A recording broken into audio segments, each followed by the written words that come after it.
शेखर परत ओरडाआरडा करत घराबाहेर पडला. रोजचंच झालं होतं हे.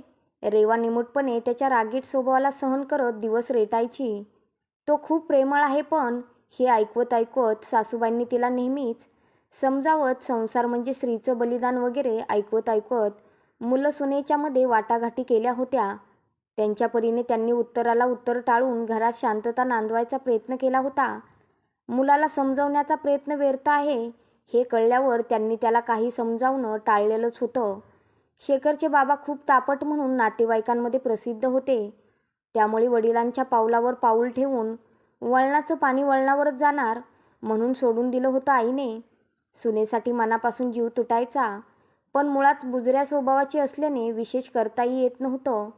एक दिवस सकाळीच हृदयविकाराच्या झटक्याने शेखरची आई वारली आणि मग रेवाला वाटलं आपलं सुखदुःख समजून घेणारी एकुलती एक व्यक्ती पण गेली. तिचे आई वडील तर तिला कधीच पोरकं करून गेले होते.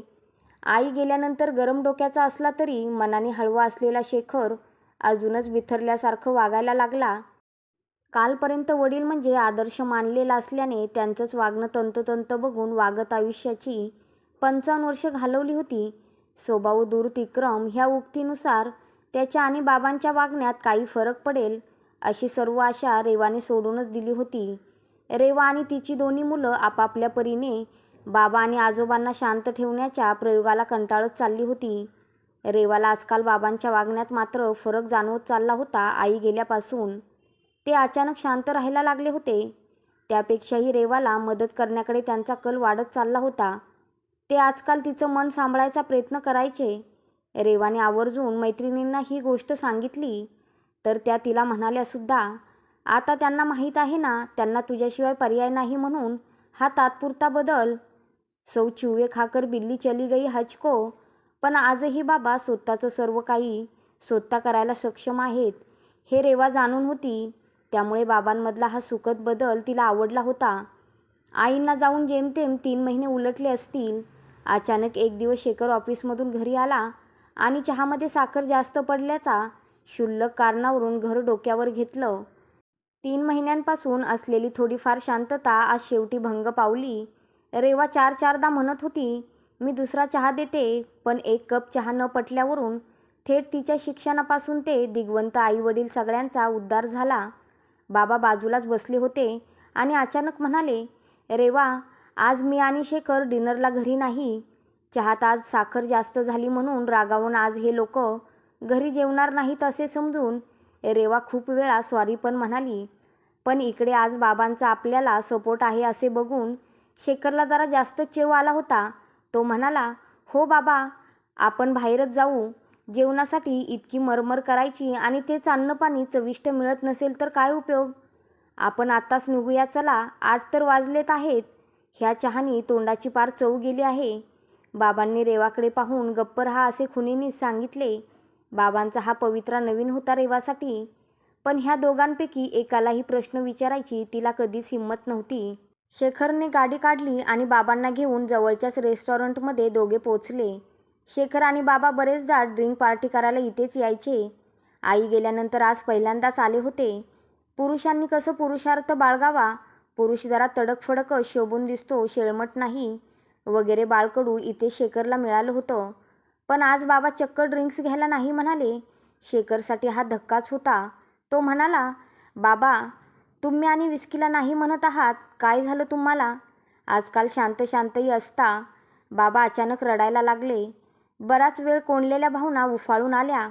आर्त स्वरात शेखरला म्हणाले, स्वतःला शिक्षा कशी द्यायची हा विचार करतोय. माझ्या सगळ्या आवडीच्या गोष्टी सोडून देईन, सगळं करेन, पण तिची माफी कशी मागू. तो एक मार्ग देवाने सुचवावा. तिचंच काय, आजपर्यंत ज्यांना ज्यांना जिवारी लागणारं बोललो त्यांची माफी मागितली तर माफ करतील का मला ते. तिने शेवटचा श्वास घेतला त्या दिवशीसुद्धा मी तिला वाटेल तसं बोललो होतो. आज त्या भांडणाचं कारण जरी आठवलं तरी लाज वाटते आहे स्वतःची.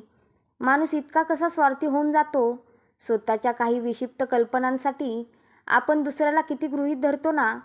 पण एक दिवस असा येतो की आयुष्यात की चूक झाली, आपण दुसऱ्याला दुखावलं हे समजल्यावरही काहीच करता येत नाही. बेटा, हे कालचक्र आहे ना, ते गोल फिरतं रे, पण पुढे मागे नाही नेता येत. मला ह्याची जाणीव झाली आणि माझी सगळी नशा खाडकनं उतरली. आता कुठलीही विस्की मला कामाची नाही. तुझ्या आईची मनापासून माफी मागायची आहे रे, पण कुठून आणू तिला?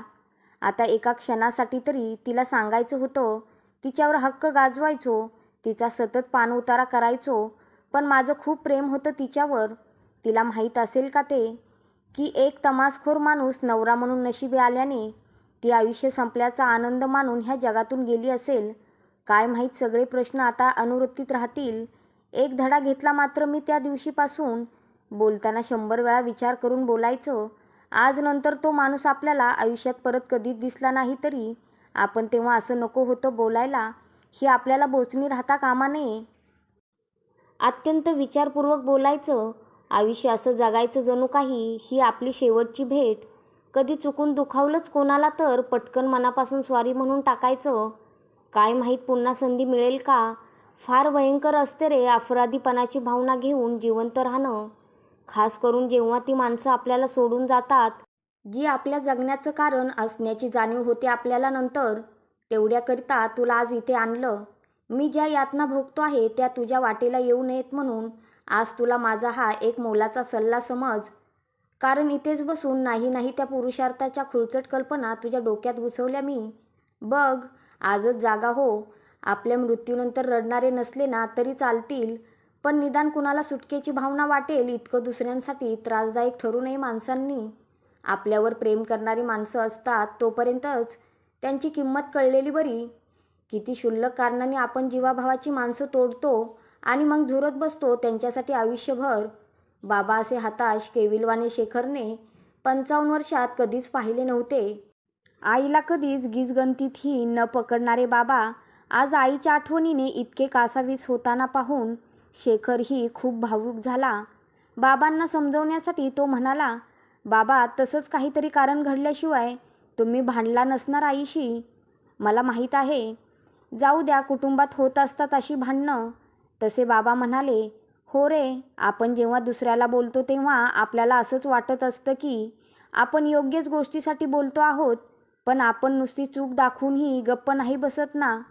आपण त्या माणसाला आरोपीच्या पिंजऱ्यात उभं करतो.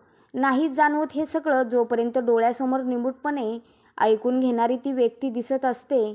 पण आज मला जे आतून होत आहे ना ते शब्दात सांगणं कठीण आहे बाळा. काही म्हणजे काहीच श्रेष्ठ नसतं जगात, ज्यासाठी आपण आपल्या माणसाला इतकं दुखवावं. अगदी आपला अहंकारसुद्धा. किती क्षुद्र भांडणाचं कारण होतं त्या दिवशी.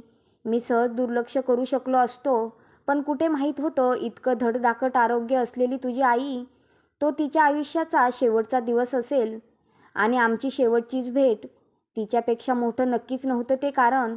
शेखरने न राहून विचारलं, बाबा काय झालं होतं एवढं त्या दिवशी, ज्यामुळे तुमचं मन तुम्हाला इतकं खात आहे?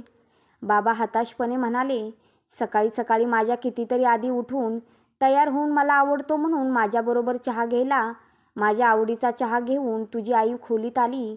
माझं बेड टी प्रकरण तिला कधीच आवडायचं नाही, तरी ती माझ्याबरोबर चहा घ्यायची. मी पहिला घोट घेतला आणि रागात तो चहाचा कप फेकून दिला. शेखरने कुतूहलाने विचारलं, का? तसे बाबा म्हणाले, तुझाच बाप ना मी. तिने चुकून चहामध्ये साखर घालताना माझ्याच कपात 2 वेळा साखर घातली. त्या गोडव्याला इतकं वाईट झिडकारलं मी आणि त्यानंतर माझ्या आयुष्यातला गोडवा कायमचा संपला तिच्याबरोबर. हे सगळं ऐकून शेखरचे डोळे खाडकन उघडले होते. बाबा प्लीज पटकन घरी चला, असं म्हणून हॉटेलमधलं वाढलेलं ताट अर्धवट सोडून टेबलवर पाकिटातले सगळे पैसे ठेवून तातडीने शेखर बाबांना घेऊन घरी पोचला. रेवाने दार उघडल्याबरोबर सुटकेचा निश्वास टाकून तिला घट्ट मिठी मारली आणि म्हणाला, रेवा मला माफ कर, मी परत कधीच तुझा अपमान करणार नाही.